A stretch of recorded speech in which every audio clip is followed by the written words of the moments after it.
Daniel capítulo 2. O rei Nabucodonosor sonhou.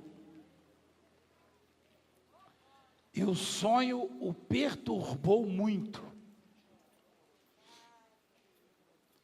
E ele então mandou chamar os magos, os encantadores, os feiticeiros, os caldeus, para que o declarassem ao rei quais lhe foram os sonhos. Normalmente é assim. Às vezes o rei, ele reclama da igreja, ele reclama de Deus, né? Mas quando ele recorre, ele não recorre a Deus, ele recorre aos feiticeiros, aos magos, aos encantadores. No passado era comum os reis recorrerem a Baal e depois reclamarem de Deus. O marido da Jezabel lá, o Acaz, né? Acabe,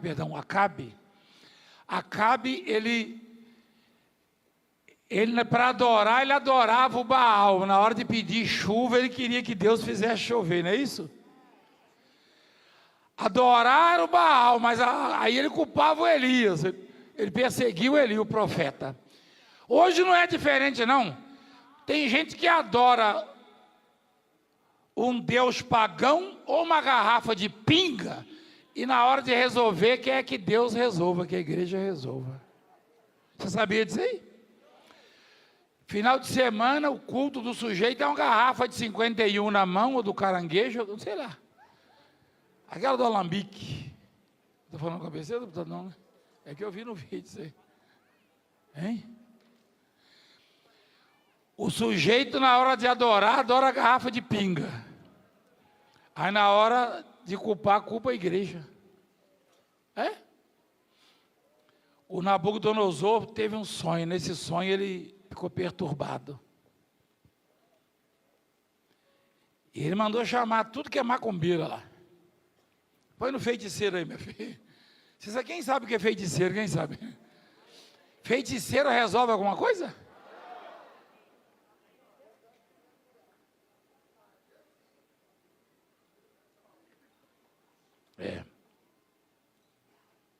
E ninguém pode resolvê-lo.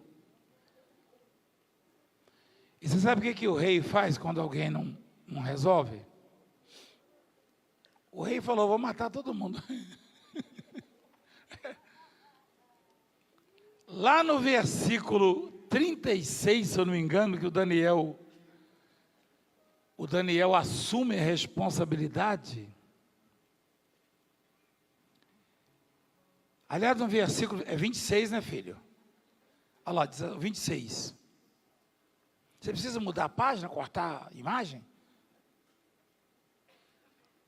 Respondeu o rei e disse a Daniel, cujo nome é Beltsazar: podes tu fazer-me saber o que vi no sonho e a sua interpretação? Porque o rei já tinha consultado o feiticeiro, o macumbeiro, o raizeiro, o galinheiro, o chiqueiro e até o padeiro. O rei já tinha feito despacho, macumba, tomado marafa, e ninguém resolvia nada. E aí alguém falou para o rei que o Daniel podia resolver isso aí. Então o rei chama o Daniel. E se Daniel não resolvesse, tanto ele quanto os outros, todos iam morrer. E o rei pergunta para o Daniel lá: podes tu fazer-me saber o que vi no sonho e a sua interpretação?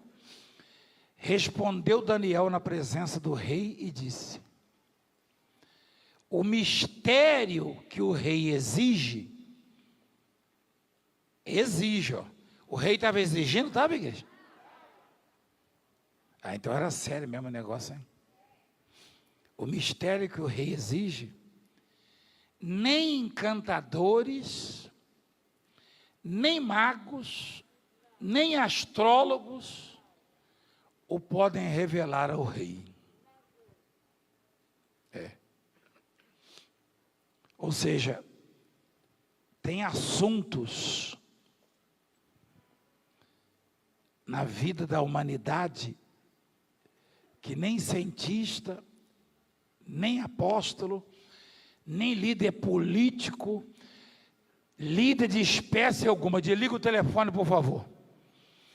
Nem nada, nem ninguém pode resolver.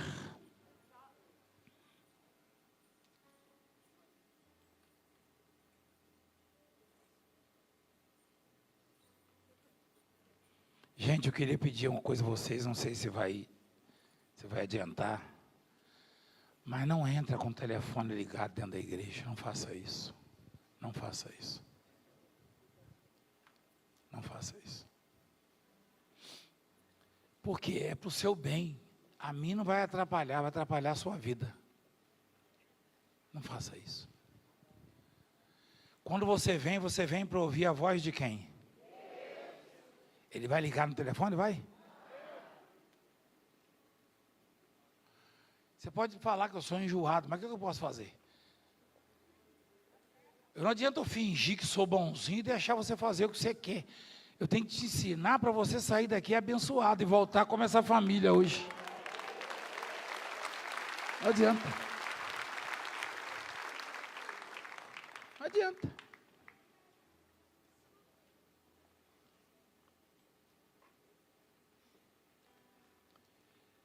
O Daniel falou para o rei assim: rei, o mistério que o rei exige, macumbeiro de espécie nenhuma, homem nenhum pode resolver.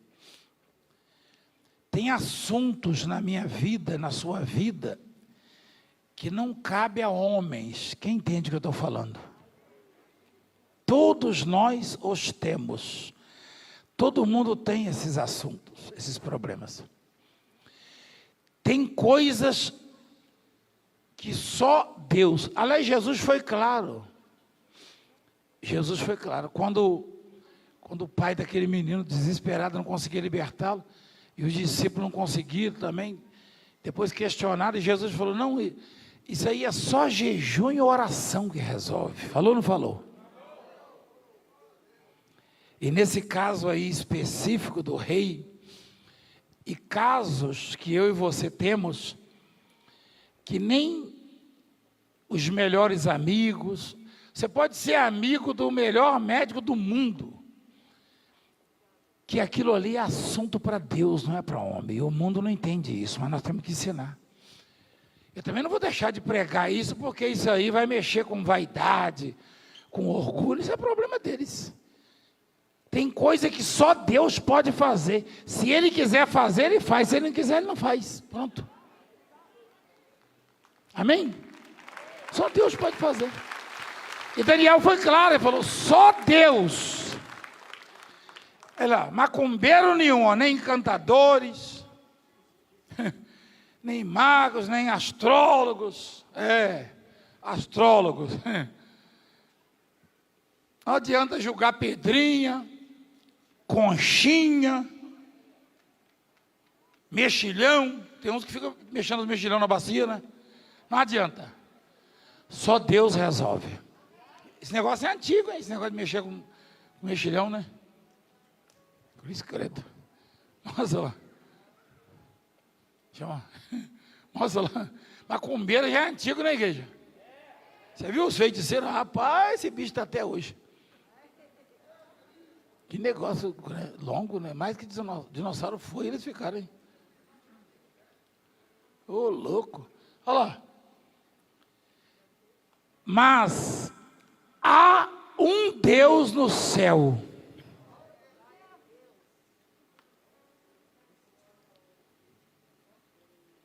Quantos deuses há no céu? Rapaz, é muito forte. Eu acordei de madrugada, 3h40. Eu li isso aí, E li uma outra que de manhã, eu achei interessante, eu até olhei de lado assim. A bispa viu no meu zap, né? Ela estava lá. Ela falou, onde é que está esse aqui? Aí eu, coincidentemente, de madrugada, eu estava meditando naquilo ali. Se você acompanhar a reunião das 10, você vai saber o que é. O Daniel falou para o rei, tem que ter coragem para falar isso para o rei, hein? Você acha que os sacerdotes de hoje têm coragem de falar as verdades para o rei? É difícil, mas tem gente que tem, sabia? Você sabia que tem gente que tem? Tem gente que é enjoado para burro. Tem gente que tem. É? Olha o que o Daniel fala. Eu gosto de imitar essa turma aí, rapaz. Mas há um Deus no céu, o qual revela os mistérios, pois fez saber ao rei Nabucodonosor o que há de ser nos últimos dias. O teu sonho e as visões da tua cabeça, quando estavas no teu leito, são estas. Estando tu, ó rei, no teu leito, surgiram-te pensamentos a respeito do que há de ser depois disso. Aquele, pois, que revela mistérios, te revelou o que há de ser. E a mim me foi revelado esse mistério, não porque haja em mim mais sabedoria do que em todos os viventes, mas para que a interpretação se fizesse saber ao rei, para que entendesses as cogitações da tua mente. Tu, ó rei, estava vendo, e eis que uma grande estátua, esta que era imensa e de extraordinário esplendor, estava em pé diante de ti. E a sua aparência era terrível.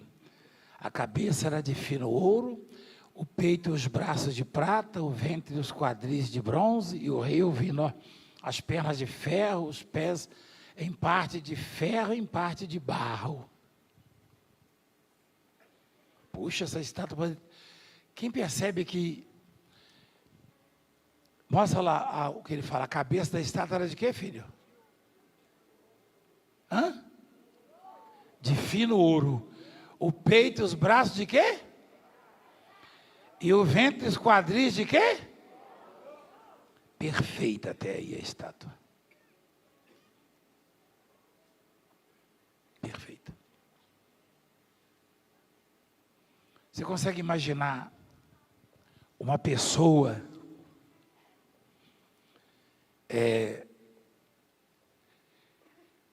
que seja símbolo ou cuja uma estátua seja símbolo dela, sendo cabeça de ouro, peito de prata, quadris de bronze? É forte, não é? As pernas também eram fortes. As pernas de quê? Os pés em parte de quê? Meu Deus, até aí está tudo perfeito. Eu só estou com medo de entrar no barro.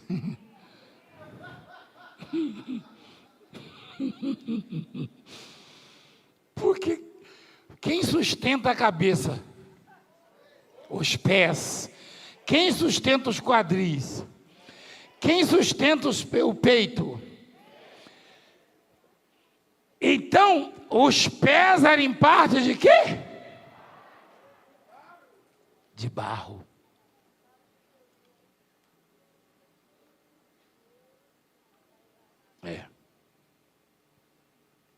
Quando estava olhando, uma pedra foi cortada sem auxílio de mãos.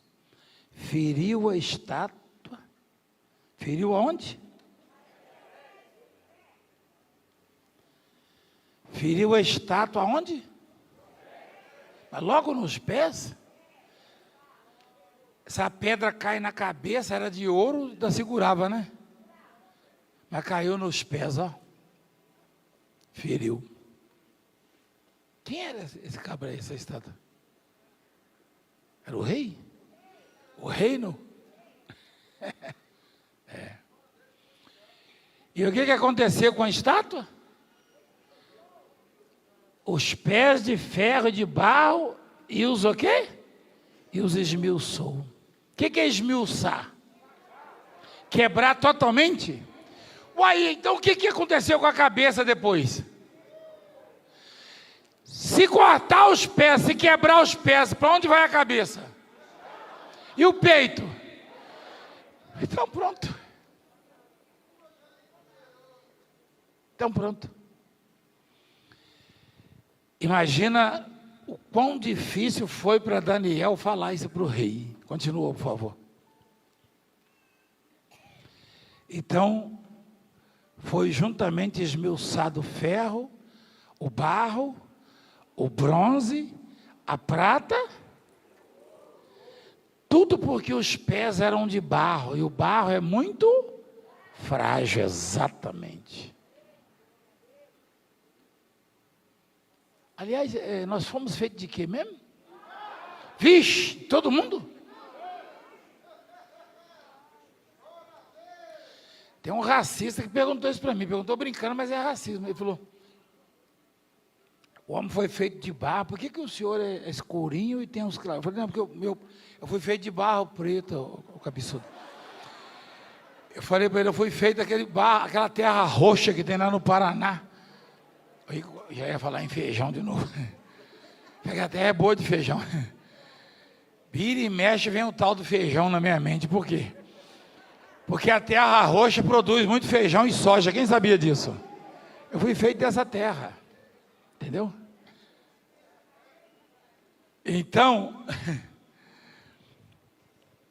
a estátua foi o sonho que o Nabucodonosor teve. E Daniel estava dizendo para ele, e queria mostrar para ele que aquele problema, aquela questão, tá? Aquele mistério não cabia a homens. E o mundo vive um mistério, quem sabia disso? E os homens correm para cá, correm para lá, proíbem de cá, proíbem de lá, fazem isso, fazem aquilo, mas só vai parar quando Deus disser, basta.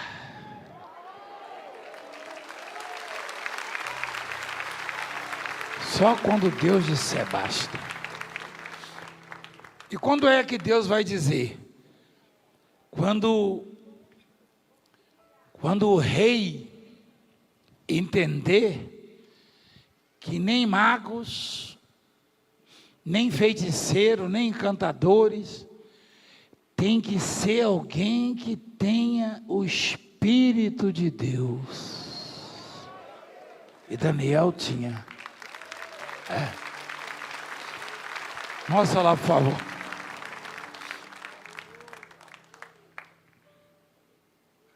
Foi aí que eu parei, filho? Olha lá.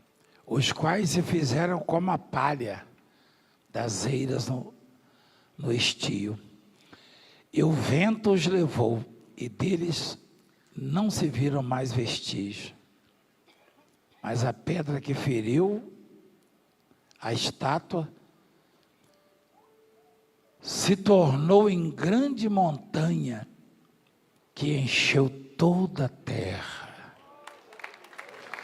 Jesus! Olha a pedra aí de novo. Olha a pedra aí. A religião oficial é desprovida de sabedoria. Tá, vou falar assim nesse termo. E diz que Pedro é pedra. E até o sujeito escreve um dicionário e vai no embalo. Não, eu também posso fazer meu dicionário. A pedra é Jesus Cristo, a mesma que jorrou água lá e seguia o povo no deserto. Aliás, o Evangelho fala disso, né? Que coisa! Que coisa! Jesus já está conosco há muito tempo.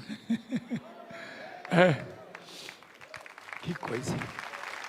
encheu a terra. Continua, por favor, filho. É interessante, Jesus já estava lá com Moisés no deserto, né? Este é o sonho e também a sua interpretação.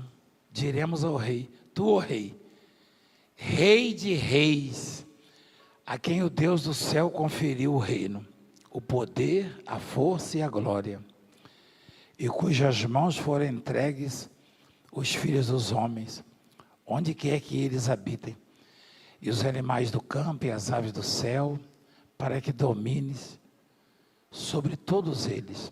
Tu és a cabeça de ouro. Olha só. Depois de ti se levantará outro reino inferior ao teu, um terceiro reino de bronze, o qual terá domínio sobre toda a terra. O quarto reino se fará como ferro, pois o ferro a tudo quebra e esmiuça. Como o ferro quebra todas as coisas, assim ele fará em pedaços e esmiuçará. Quanto ao que viste dos pés e artelhos, em parte de barro e de oleiro, e em parte de ferro, será esse um reino dividido. Contudo, haverá nele alguma coisa da firmeza do ferro, pois que viste o ferro misturado com o barro de lodo. Como os artelhos dos pés eram em parte de ferro e em parte de barro, assim por uma parte o reino será forte e por outra parte será frágil. Peraí. Por que o reino será forte de uma parte e a outra parte frágil? Qual é a parte que será forte? É de ferro, né? É isso? E a parte frágil? De barro. O que é forte representa quem? E o que é fraco representa quem? O homem. Ou seja, tudo do jeito que Deus quis, Ele fez, Ele determinou. Tudo acontece segundo o querer e a vontade do Altíssimo. E o rei, que era a cabeça de ouro, o principal dos reis, o mais importante, e ali, rei de reis, ó.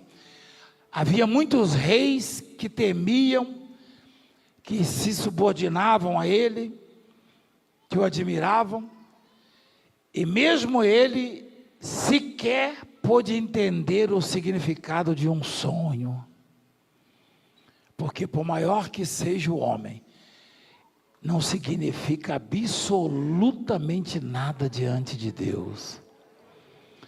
Um subordinado do rei, um menor que o rei, isso para a sociedade, teve que dar ao rei a interpretação e tranquilizar o coração do rei, porque este homem tinha consigo a palavra, a sabedoria que vem do alto. Chamava-se Daniel. Continua, por favor, filho. Quanto ao que viste do ferro misturado com o barro, do lodo, misturar-se-ão mediante casamento, mas não se ligarão um ao outro. Assim como o ferro não se mistura com o barro, mas nos dias desses reis, o Deus do céu suscitará um reino que não será jamais destruído.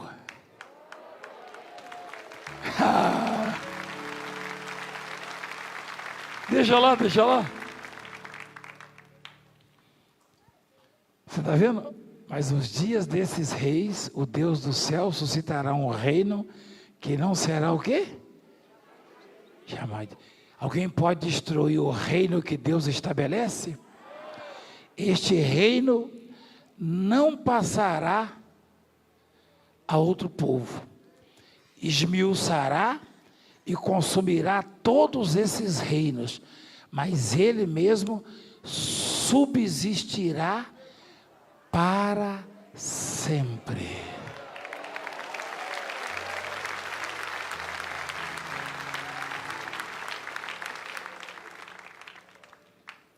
a tradução e o significado disso tudo é que nunca alguém vai aparecer e vai livrar você ou proporcionar bem-estar ou resolver os seus problemas. Não, jamais. Porque isso é assunto, já começa lá na introdução. Não é para pastor, não é para apóstolo, não é para bispo, não. Não é para feiticeiro, macumbeiro, benzedor, para político, para médico, para juiz, para promotor.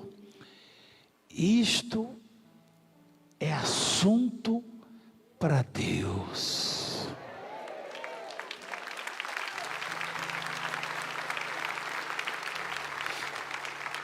Isso é assunto para Deus, cuja consulta se faz por meio de jejum e oração.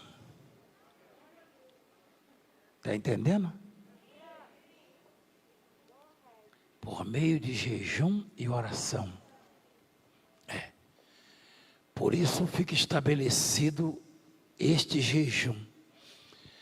E enquanto formos proibidos de ministrar, jejuaremos a si mesmo aos domingos e oraremos por você aonde estivermos e aonde você estiver.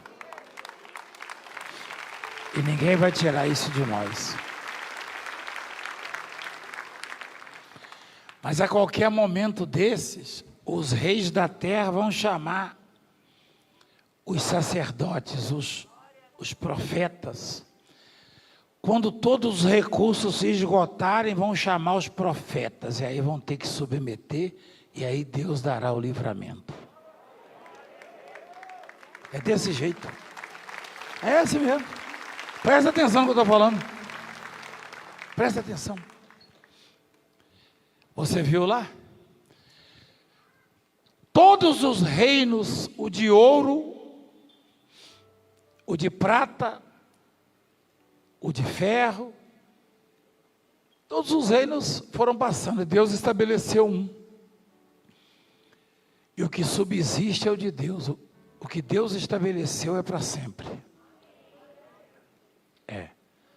Ou seja, só Deus reina sobre nós. Deixa lá, por favor. Deus é quem domina sobre todos. Reinar é dominar. A palavra reinar quer dizer exatamente isso. E Deus, Ele reina sobre nós, Ele domina sobre todos.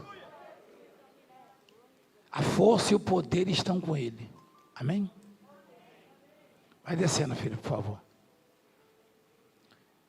No 46, então o rei Nabucodonosor se inclinou e se prostrou o rosto em terra perante Daniel e ordenou que lhe fizessem oferta de manjares e suaves perfumes. Olha, o rei, disse o rei a Daniel: certamente o vosso Deus é Deus dos deuses e o Senhor dos reis, e o revelador de mistérios, pois pudeste revelar este mistério. Então o rei engrandeceu a Daniel e lhe deu muitos e grandes presentes, e o pôs por governador de toda a província da Babilônia, como também o fez chefe supremo de todos os sábios da Babilônia. Cresceu o homem ou não? Mas olha a visão do Daniel. Nem feiticeiro, nem comedor de angu nenhum. E Daniel não assumiu autoria de nada. Ele deixou claro: Deus me revelou isso, não que eu seja o mais sábio dentre todos os homens, mas Deus quis assim. Olha o que ele fala: a mim me foi revelado este mistério, não porque haja em mim mais sabedoria do que em todos os viventes, mas para que a interpretação se fizesse saber o rei. Porque Daniel não tinha medo. Daniel não tinha medo. Daniel era proibido de orar e orava. Daniel era chamado e falava. Os feiticeiros mentirosos iam tremendo diante do rei. Daniel não. Daniel falava, chegava e falava, ó rei, assim, assim, assim. Como José também do Egito. Então é isso que Deus quer de nós. Que sejamos verdadeiros. Não interessa, doa quem doer. Ninguém pode trazer doutrina. Eles podem até proibir a gente de abrir, pelas leis vigentes aí. Mas eles não podem impedir-nos de cultuar o nosso Deus. Eles nunca vão impedir, porque o reino deles vai passar. Vai se esmiuçar, porque é de barro. Mas o reino a quem servimos, esse é para sempre, subsistirá para sempre. Cujo rei é Jesus Cristo. Amém? Fica de pé, por favor.